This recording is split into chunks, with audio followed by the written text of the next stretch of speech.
Welcome to the Deep Dive Spirituality Conversations podcast. I'm your host, Brian Russell, and today I have the opportunity to interview Callie and Roz Picardo on their new book, Money Talks, a biblical take on earning, saving, spending, and giving. Callie works as the Vice President of Development for United Theological Seminary in Dayton, Ohio. And so she is an expert on finance, on raising money, and on stewardship. And Roz, who was previously on episode 42 for a book that he co-authored with Michael Beck, Roz is a pastor, he's a coach and a consultant. And he also serves a leadership role at United Seminary as well. He is the director of United Seminary's Poli Center for Supervision and Leadership Formation. He works with the Doctor of Ministry program at United and is also the director of External Partnership. So they bring a lot of wisdom to the topic of biblical stewardship. You're going to love this conversation. They're able to weave the theology of John Wesley's views of money with scripture and just real practical takeaways. So I hope you enjoy the interview. And again, check out their new book, Money Talks, a biblical take on earning, saving, spending, and giving. And I have all that information in the show notes. And welcome, Callie and Roz. It's so great to have you today. Hey, thanks for having us, Brian. I'm so excited to talk with you about your new book, Money Talks. And can you talk a little bit to let listeners and viewers in on who you are, some key moments in your spiritual journey as a couple that have led you now to write a book together on finances and money? Yeah, happy to, Brian. So Roz and I have been married, it'll be 11 years this summer. And I come from a family where I feel like all my family members work in finance of some sort. So grew up with that strong financial background, but also started with my faith really digging into the Bible, and that having a biblical basis for my finances were so important. So this handsome pastor asked me to marry him, and I said yes, but Yep, there was a prerequisite. He had to go through the Crown Financial Ministries Bible study with me to make sure we were on the same page with our faith and finances together first. And so we did that, and it was several weeks. Yeah, it was over a number of weeks. We were so close to our wedding that we took a 2-week break for our wedding and honeymoon, and then resumed the course afterwards, but had a number of groups from our church join us. Actually, a number of couples. We had one couple that had gotten married right at the beginning of the study. We got married in the middle, and then there was another getting married right at the end of it. And so one particular couple, as we were going through, struggled because they wanted to go on this lavish honeymoon, but didn't have the resources. And so they were going to charge it, put it on their credit card. And so as we were going through the study, they thought, well, what if we pick up extra shifts at work and actually pay cash for this honeymoon and not go on the lavish one, but still go on a nice one. And that really changed their perspective. And it's all through this Crown Financial study that we both went through together. So that was a neat experience. No, that is powerful. I remember Crown, and people use Dave Ramsey. These were these bread and butter tools that folks have gotten away from, and which kind of raises the question, which is always kind of ironic. There's been these ministries. The Bible talks a lot about money, yet as we were even talking about before we even started recording, I mean, pastors still run into money problems. But so, what are some of the common problems that you see really in humans in general, Christians and non-Christians, regarding money and finances? You know, I think the first thing is we often compartmentalize our faith from our finances. And so we think, all right, God, you can have all of this area in my life in these different sections, but not the area of finance. So it's like we accept Jesus as Savior. You save me from my sins, but are you really Lord of my life? And that is from our schedules to our checkbooks. And I heard once said that the last conversion that takes place is the checkbook conversion. And so we have a hard time releasing it. So the concept that it all belongs to God is something that a lot of Christians maybe know intellectually, but have a hard time following. And if it all belongs to God, I mean, you've got to take care of all of it, not just the money that you're giving, in theory, 10%, but realistically, a lot of people aren't at 10%. 10%, they'd have to get a lot of their finances in order to be able to even get there. Yeah. And some people are afraid of doing a budget. They think, oh my goodness, a budget. Like, I'd have to be so constricted in my living. And I give the example, if you have a stack of money and you throw it up in the air and you hope it lands where it's supposed to, it's not going to. A budget's just actually putting the money where it's supposed to go. And then if that doesn't work, you adjust it.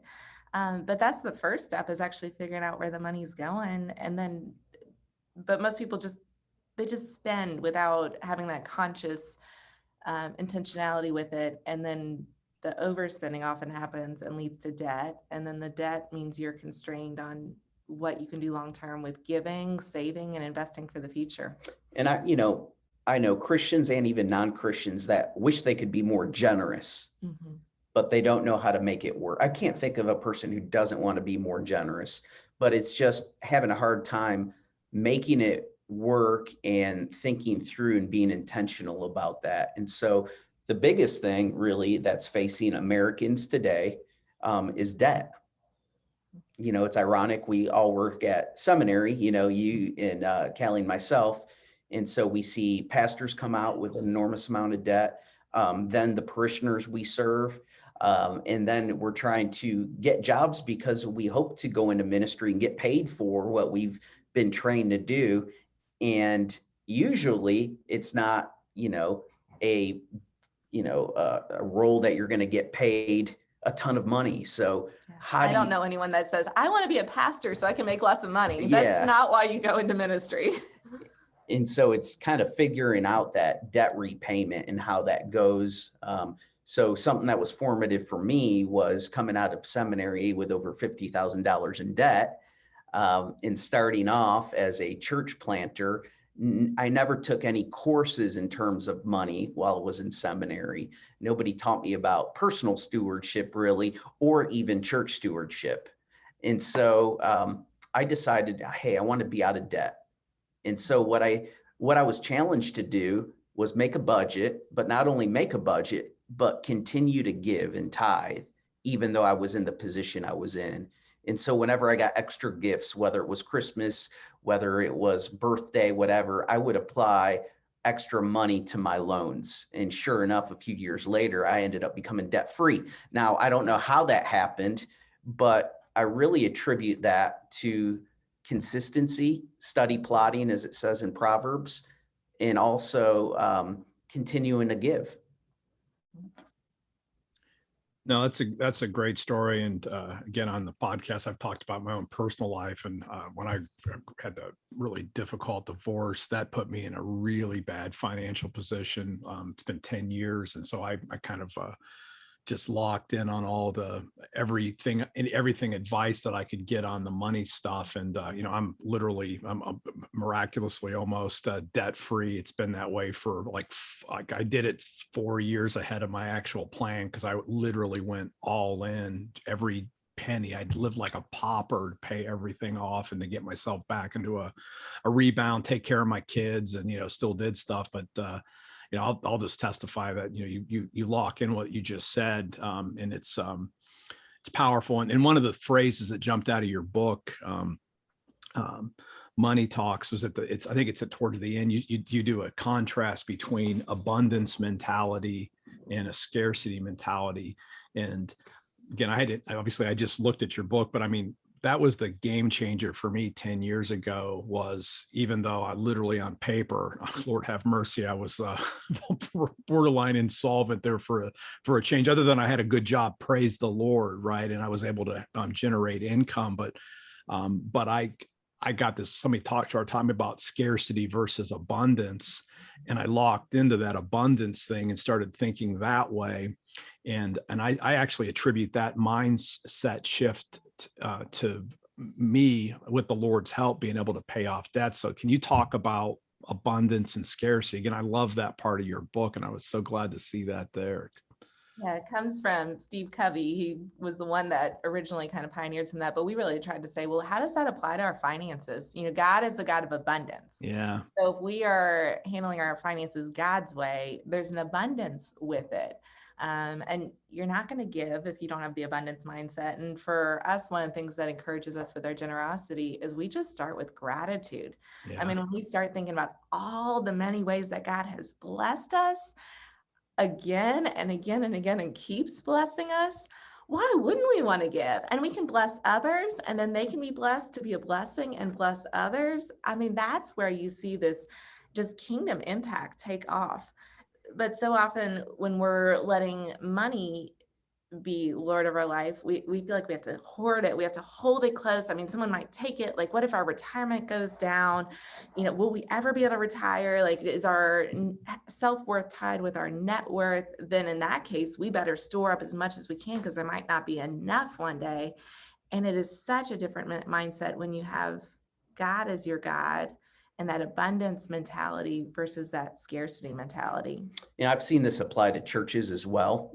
Some of the churches I've served or been involved in, some have that abundance mindset and some have the scarcity mindset. And it's interesting because even a church that's resource rich in terms of finances could still have a scarcity mindset. Yes. And those that maybe don't have as much financial resources are still willing to take risk, be entrepreneurial to reach people for the kingdom. And so, one story, case in point is I've never done a capital campaign prior to the pandemic, believe it or not. And now I found myself just finishing up my second one. But one of the common questions was, well, where are we going to borrow money for this?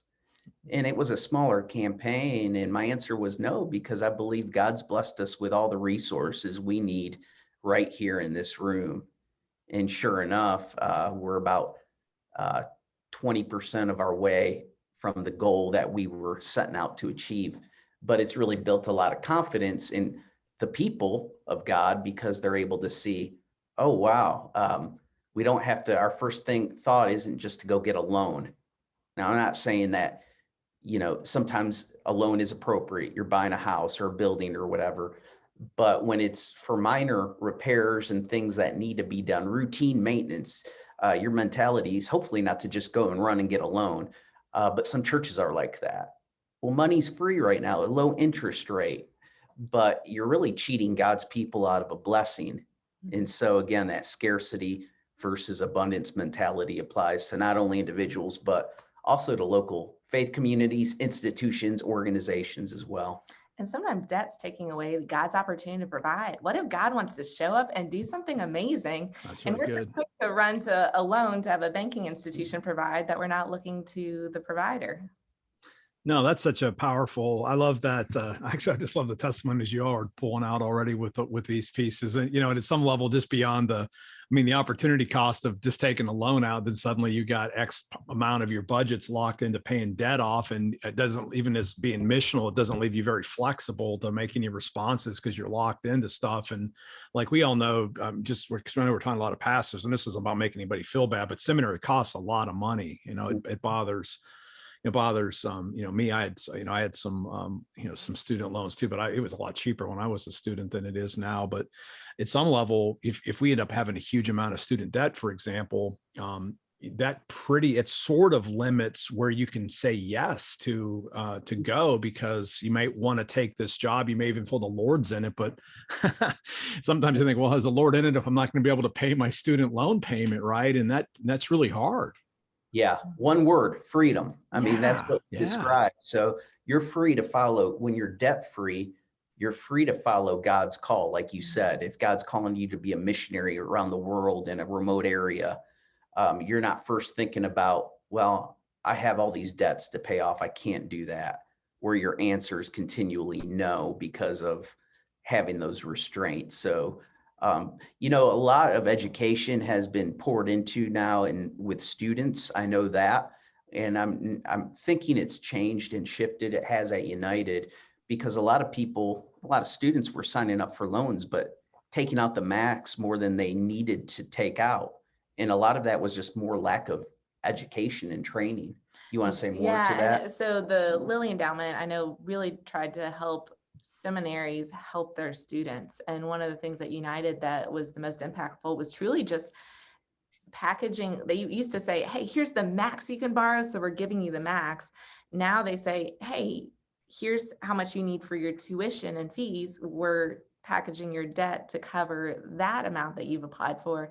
If you need more, you can talk to us. But then when that encourages a conversation, hey, if you borrow this much more to cover living expenses, here's going to be your payment when you graduate. I mean, so often people think, hey, I'm just going to borrow. I'll just pay it back later. And you just keep saying later, someday, and just keep pushing it down the road. But our decisions today affect what happens tomorrow. Both the debt impacts tomorrow, but also starting to save. I mean, sometimes you think, well, gosh, I want to retire someday, but I'm never going to get there. Well, it's that steady plotting that Roz mentioned earlier. Sometimes that steady plotting works the same way. It works the same way on investing and saving for retirement. You've got to start it now. And if you do a little bit every paycheck, that adds up. But if you think, oh my goodness, I need so much money, I'll get to it someday, maybe I'll win the lottery. Likely not. No, You've got to start today. And you might say, oh, I should have started when I was so much younger. Well, I love that Chinese proverb, the best time to plant a tree is 20 years ago. The second best time is now. Yeah, I love that too. And, I wanted to ask a question about finances in the church, because everything that we've just said, it seems to me it's missional to help people with their finances on multiple levels. So you're legitimately doing a good thing. Our country's has had financial problems. So since that's true, since money is such a big part of everybody's life, it's also the last part to be converted. I've heard multiple people say that's the exact same quote too. Why then does the church, would you say, tend to shy away from talking about finances, except, when they're doing the offering on Sunday, or maybe doing a stewardship campaign once a year or every decade, or however the community does it? What do you all think about that? In some cases, it's become faux pas to talk about money. I mean, you don't talk about money. You don't ask someone how much they make. You don't have those conversations because those could lead to awkward conversations. But if we love people, if we want them to grow, one of the biggest issues I'd say for the church in North America is just greed, consumerism, and it's infiltrated the church. So if we want people to grow in their faith, the love of money is the root of all evil. Money itself is not evil, but money can also be a tool, and it can be a tool for good. So if we're not talking to people about their finances, we're not going to help them grow. But there is such a stigma about it. And part of the challenge too, I would say, is some pastors and leaders in the church aren't there themselves. And you can't lead someone somewhere where you aren't going yourself. So it really starts with the pastor, the leader of the congregation, leading the way. I remember being at a funeral of an incredibly generous, wealthy woman, and the pastor was sharing how she challenged him in his own giving. She said, hey, I know you can't give the same dollar amount as we can to the church, but if you're asking us to give a percentage of our income, you should be there too. You don't have to be the biggest giver, but are you tithing as a pastor, as a leader in your church? You can't, and are you borrowing large amounts of debt personally? If you want the congregation to grow, you've got to start taking that responsibility to grow yourself. And you don't have to be there yet. But when you start going in the right way, you can lead people to say, hey, this is the direction I'm going. Come with me. It's good. It's good. What about John Wesley now? We're all in the Wesleyan family, so we know Wesley, but what did you find about Wesley's sermons on money that have remained helpful now, over 200 years after he wrote those and preached them? Yeah, in the book, we highlight quite a few Wesley sermons, and, I think the giving part, truly amazing, how he was able to give more every year to the point that he had nothing left pretty much when he died. But one of the early influential moments in his life was when I think he was just frivolously blowing money. And there was a woman in need, and he didn't have enough money or means to give to her. And from that point forward, God had convicted him about how he was using his money.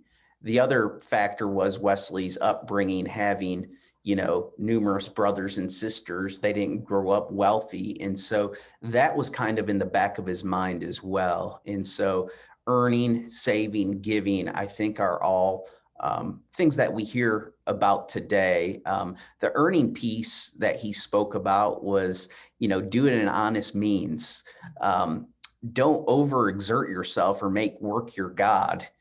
So there's a balance in that. So there are some things that we have forgotten he has said that I think maybe we don't hear about much in sermons or in teaching that really need to be revisited.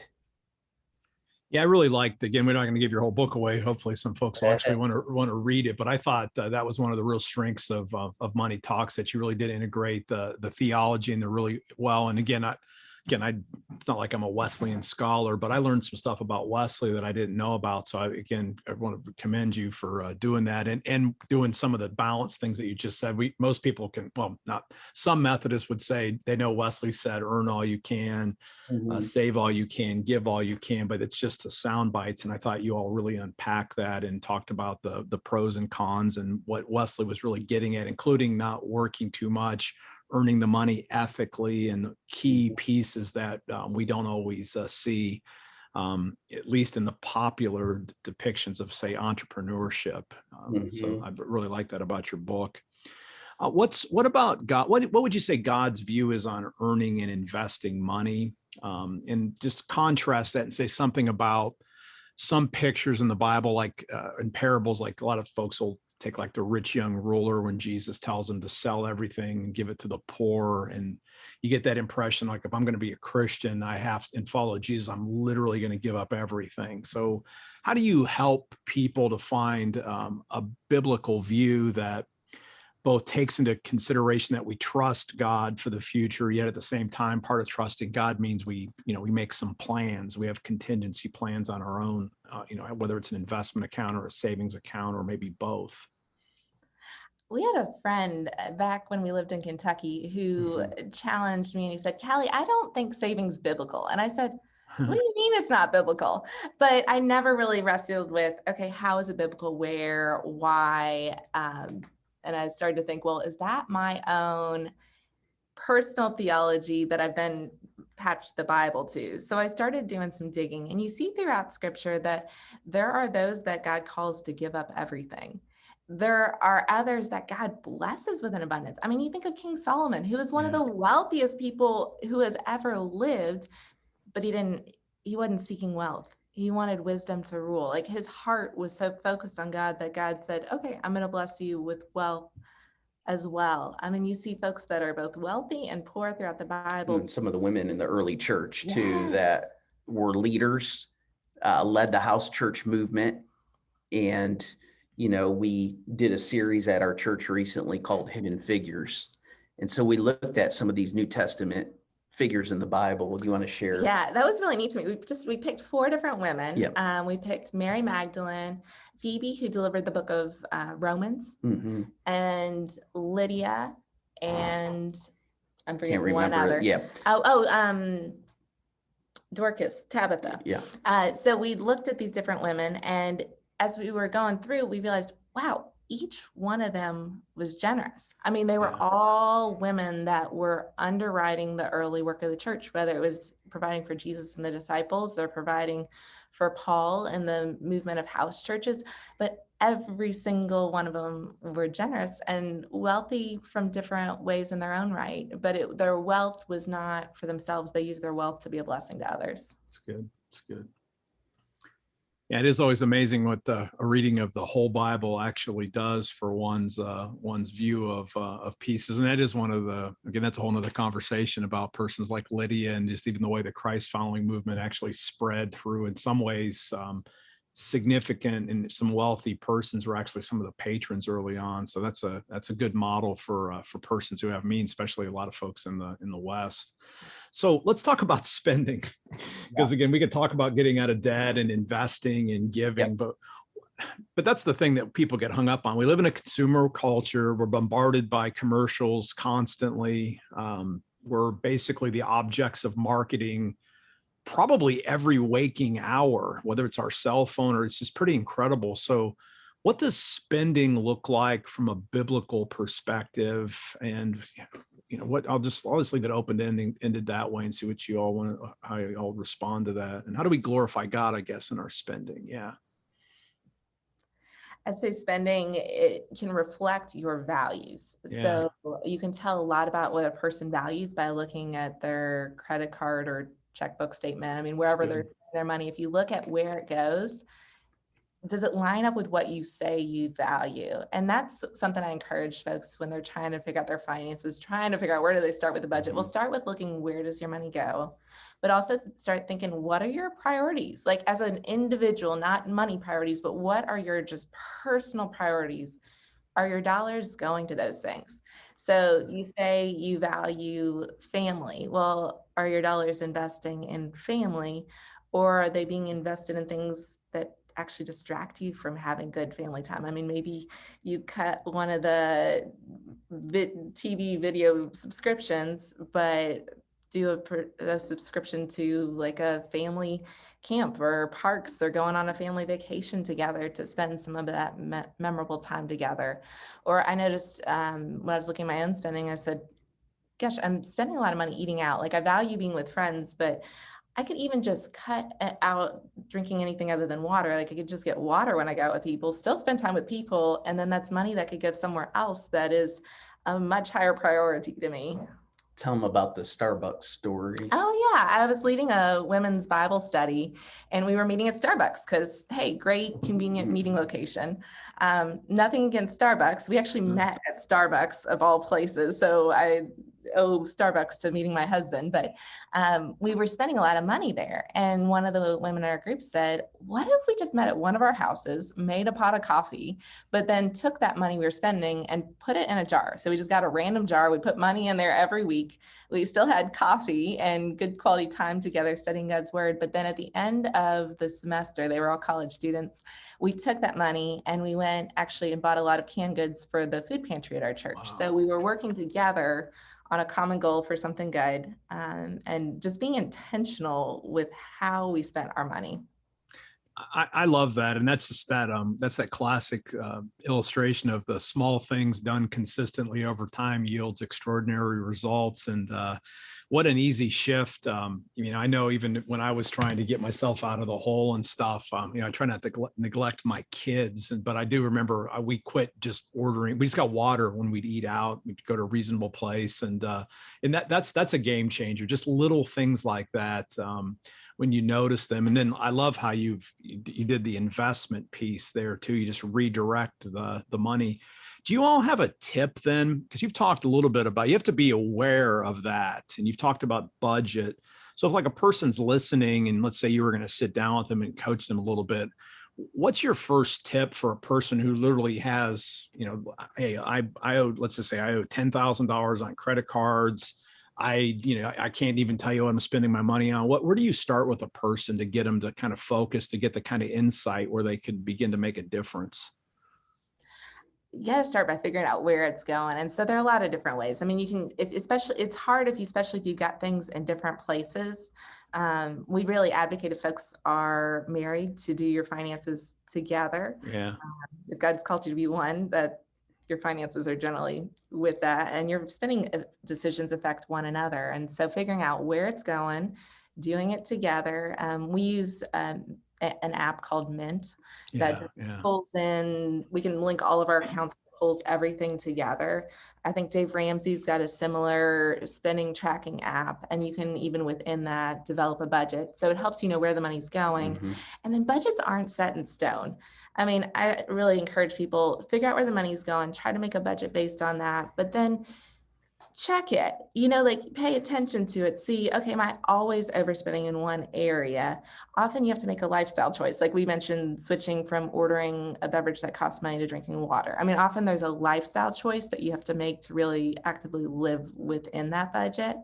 But then also if there are areas that you tend to splurge in that, say you love to shop for clothes, or say you always break the eating out budget. I mean, what are the areas that you tend to overspend? Well, then put some things in place. I know some folks advocate, well, going all cash.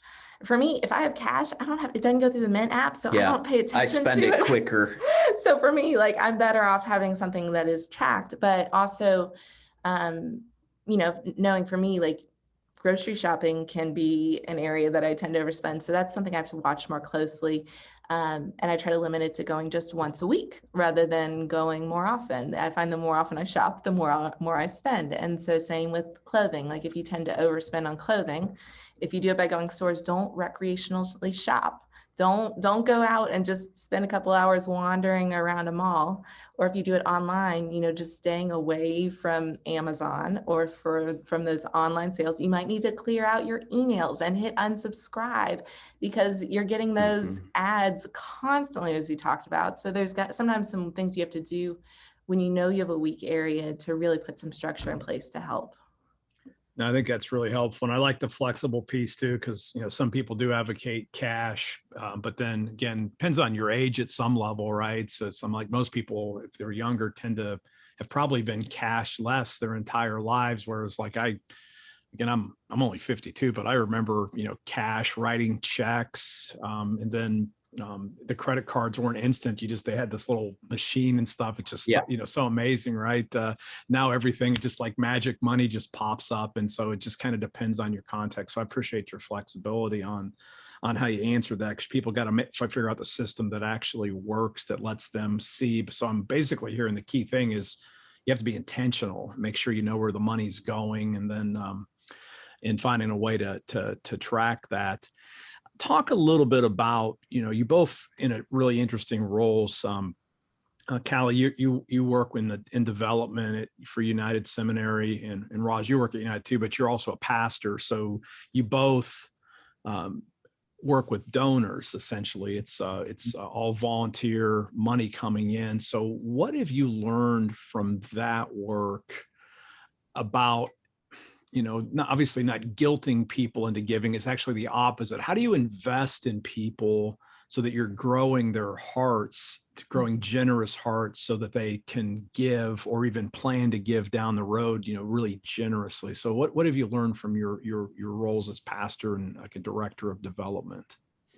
You want to start with the church? I'll start with the church. The church is unique because no nonprofit has 52 Sundays a year to be able to solicit funds. I mean, and so, oftentimes the traditional method during the offering time is just like, okay, now we're going to take up the offering, and there's no thought about it. And so we use those as vision casting opportunities to show people what their missional dollars are doing.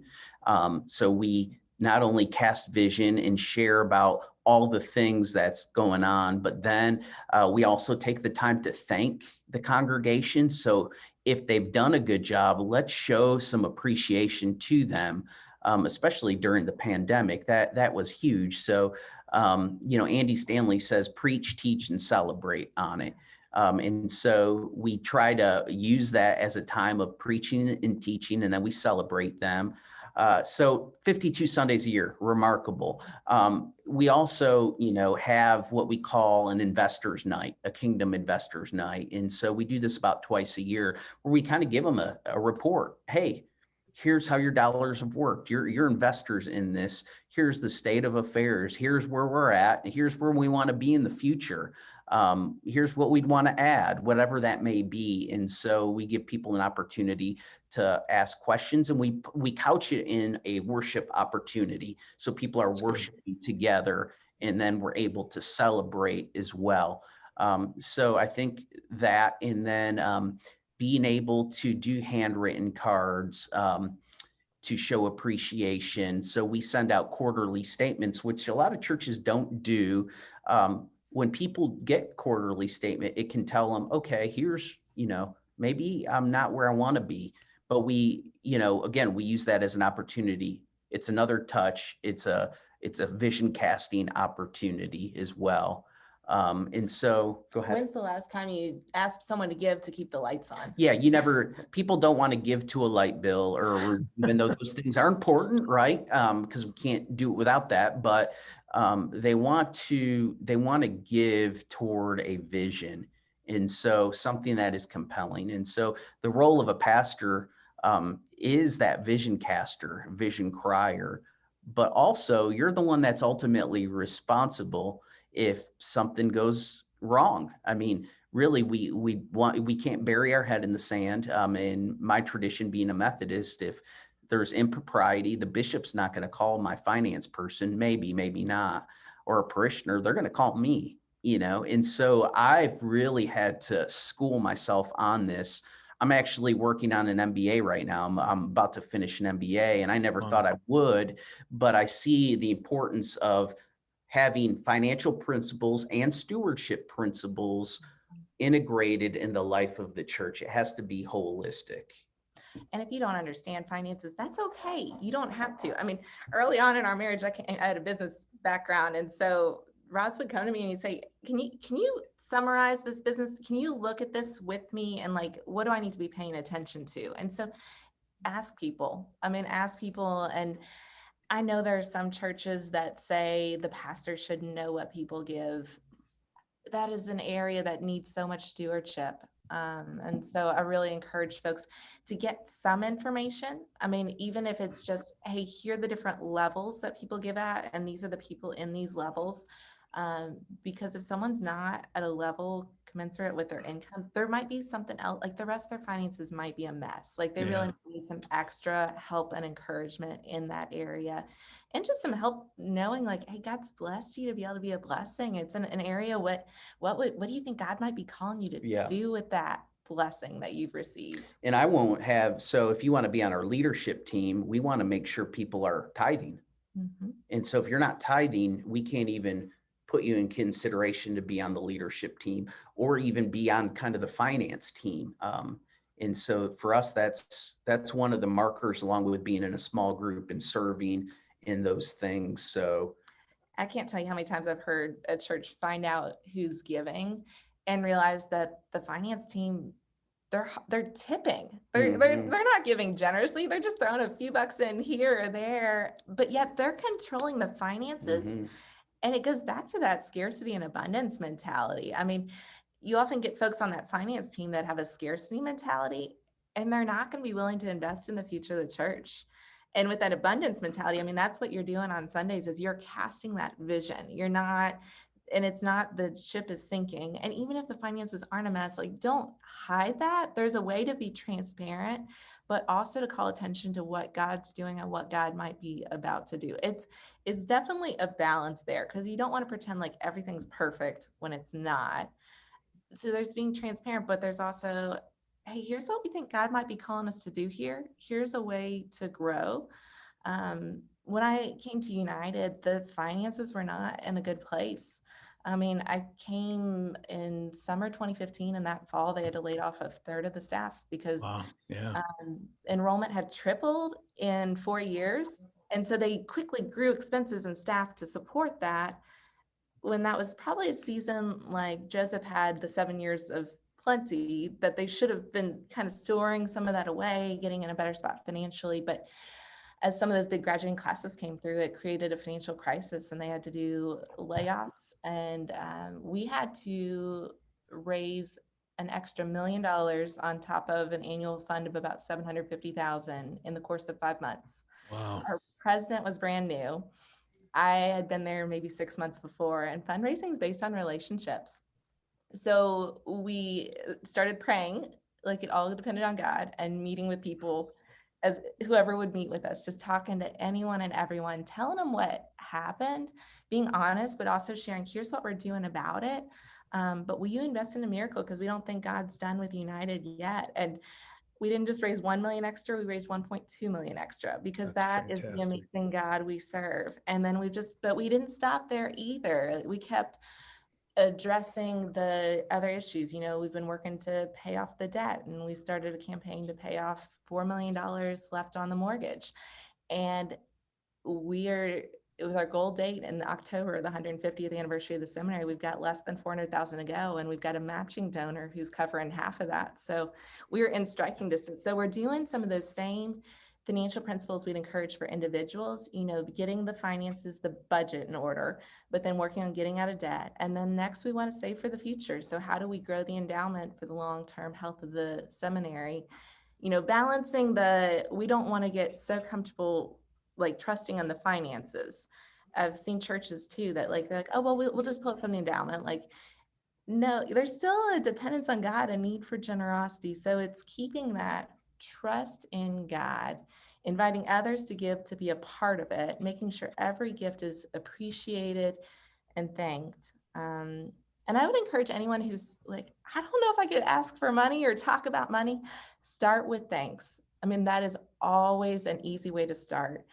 Start with thanking the givers. I mean, and often people, if they're thanked, they're going to give more. I mean, if they know their gift made a difference, they're likely to give again. So if you're trying to think, oh, I need to do something in my church or my organization, start with just personally thanking donors and telling them the impact of their gift. Yeah, that's such great advice. And I even know in my own life, to get to abundance, it starts with the gratitude. So I remember the easiest things I just started doing. I've been doing this for years now, but just keep a gratitude journal, everything I was grateful for, even if, and that's so critical, especially when you feel like you're in scarcity, is to practice just the gratitude thing. It opens up so much. I also loved that both of you've emphasized several times, this is my words, but in a sense, financial progress starts with telling the truth. And I've heard you didn't exactly say it that way, but I'm hearing that come out. We don't pretend that things are better than they really are. We don't pretend that things are worse than they really are. We just tell the truth. And at some level, that's the breakthrough point, when a congregation, an institution goes and tells the donors the truth, lays things out, and then without losing the future. And also love the part, let's have an endowment, but we still need to give. And, at some level, that's the myth. Everybody wants to be financially independent, but that still depends on a trust in some kind of a future. And at some point, there's probably never going to be a place where you'll have a courage-free future, sort of being in God's kingdom in the eschaton, I suppose, at that point. So I really appreciate the insights that you both just gave. Talk a little bit about, where can people find the book, Money Talks? Where can folks find it? We can find it on Amazon.com, any major book distributor, and MarketSquare.com as well. That's our publisher. We wrote 4 sermons with this book. Oh, cool. That is going to be available on Outreach Magazine, which is a major online publication. And so people can download those resources for free, along with sermon series graphics, bumper, social media graphics, all those things packaged together, because I know how hard it is for pastors to preach on stewardship. And so we just wanted to create a tool, not just for pastors, but also book studies for individuals and others.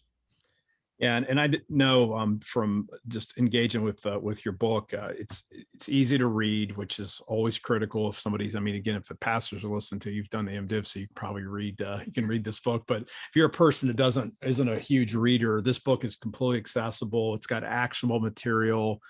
It connects the faith with finances, which is not always easy. It's usually one way or the other on a book, but I feel like this book was really balanced. So just a tremendous resource. And, I want to thank both of you for putting the time in to actually write this for really the world, but especially for Christians and churches. Yeah, our prayer is that it'll just bless people and help people go closer to God in their faith and to be wiser stewards. Really just praying that God will use this to bless individuals, bless churches, and bless a lot of lives as they grow closer to the Lord. Well, let me ask you just a couple of last questions. I like to ask this of all my guests, because this is the Deep Dive Spirituality Conversations. So what do you do to keep yourselves grounded spiritually so that you can thrive and flourish in, your role as author, as husband and wife, in your professional roles too? So what keeps both of you grounded spiritually? Yeah, our answers may be similar, but for me, it's trying to practice Sabbath, which is always a struggle. I'm Enneagram 3, and so I'm always on the go, on the move. Yeah, so you can relate. So that helps center me. And then something that I started to do in the past year, and Callie's done for a number of years, is practice spiritual direction. And so doing that virtually in this season has been helpful. Yeah, another thing I do is I do a lot of journaling. My mind gets distracted and wanders off when I'm praying. So I will write my prayers because it keeps me on track more. And if, that helps me grow deeper. Another thing that we've done to help us navigate it is we're trying to get date nights back in.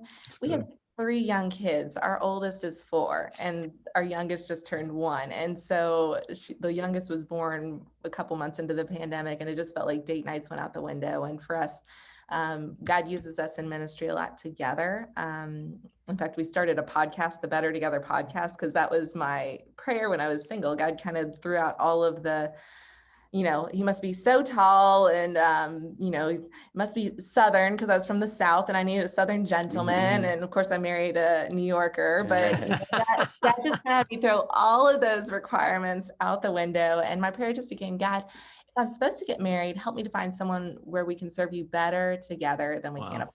And so it's been cool how God's used us for both at United Seminary. We both do a lot of, Roz is on staff at the church. I'm on the preaching team there, but we do a lot of ministry there. And then just with this book, it's kind of flowed out of that. So with that, we can do so much working together that if we're not investing in our marriage together and our faith together as individuals, but also as a couple, that can be a challenge. So we're working those date nights back in. We're kind of monthly. We're trying to get them more often than that, but that's another piece of it. No, that's good. Obviously, I'm a Tuesday afternoons, my wife and myself's date night. Again, we have it easy because we do share 6 kids, but the youngest is 20, so we are okay. But that's definitely a challenge, and it's a good testimony too that even when you do have young kids, you still got to find a way to stay connected. So I'm just glad you all said that. So how about a couple of books, a piece that have impacted you outside of the scriptures? What have been some books that have helped you either spiritually or understanding stewardship better? And you can answer in either category or both. I'd say on the stewardship side, we mentioned the Crown Financial Ministries Bible study. And if you don't want to do the Bible study piece, I think the book that goes with that is called Your Money Counts by Howard Dayton. And then The Treasure Principle by Randy Alcorn's another good one, again, on faith and finances. And if you're in this role of fundraising, I love The Spirituality of Fundraising by Henry Nouwen. It's a quick read, but it really gets to the heart where fundraising's not the dirty work. It's not like this terrible job. Like fundraising itself is ministry. Mm-hmm. And so those are some of the ones on the finance side I love. You might be able to add more on just the different ones in faith in general. Really, I mean, I know this is cliche, but I got more out of reading Wesley's sermons and preparing for this book than I did anything else. So I would say that's a great starting point for folk to really dig deep, is to look at that. And then if you want to look at some modern stuff, you can look at like Verizon's stewardship, that's kind of a stewardship consulting company. They have great principles though. And what's the other one that Generis as well? Generis. Yeah, Generis. You can provide some great learning tools, from consultants, top consultants that help work with churches. So that's really good. And again, this is an area everybody can do better in. And to me, this is, those of you listening, if you're, a pastor, I've always thought if you wanted to plant a church, if you do recovery ministry to help people break out of addictions, if you do debt management, financial planning, and then if you just take care of the local school, you can always have a really impactful ministry. And obviously this whole conversation's been about one of those triads, which is getting the money right. And again, so grateful for this book, Money Talks. Hope everybody takes a look at this. And also, I guess, give us a website where they can connect with you. You talked a little bit about where to find the book, but if somebody wants to reach out and say, hey, we'd love you to come talk to the church or our Bible study group about money, on Money Talks, are you all available for that? And how would folks get a hold of you? Yeah, they could reach out on rosariopicardo.com, and that's for both of us. We'll have to change the URL at some point, but Rosario, Rosario, Picardo.org. Yeah, cool. All right. Again, thank you both for sharing your gifts with the world. So grateful to have you on today. Brian, thanks for having us. It's been joy. Thank you. And for everyone for listening, thank you for listening all the way to the end. And until next time, live by faith, be known by love, and be voices of hope in the world. Amen. Amen. Thank you so much for listening to the Deep Dive Spirituality Conversations podcast. I'm so grateful to have you as a listener. And if you found this episode particularly helpful, would you take a couple minutes and share it with friends through your social media networks? And if you could also please leave a review, especially on iTunes, as that will help other people to find this podcast. I have links to all of the resources mentioned in this episode in the show notes. And I also want to highlight www.centeringprayerbook.com. That is a link to give you some resources and allow you to sign up for updates for the release of my book. Will be out in September 2021, Centering Prayer, How Sitting Quietly in God's Presence Can Change Your Life. Again, until next time, live by faith, be known by love, and be voices of hope to others.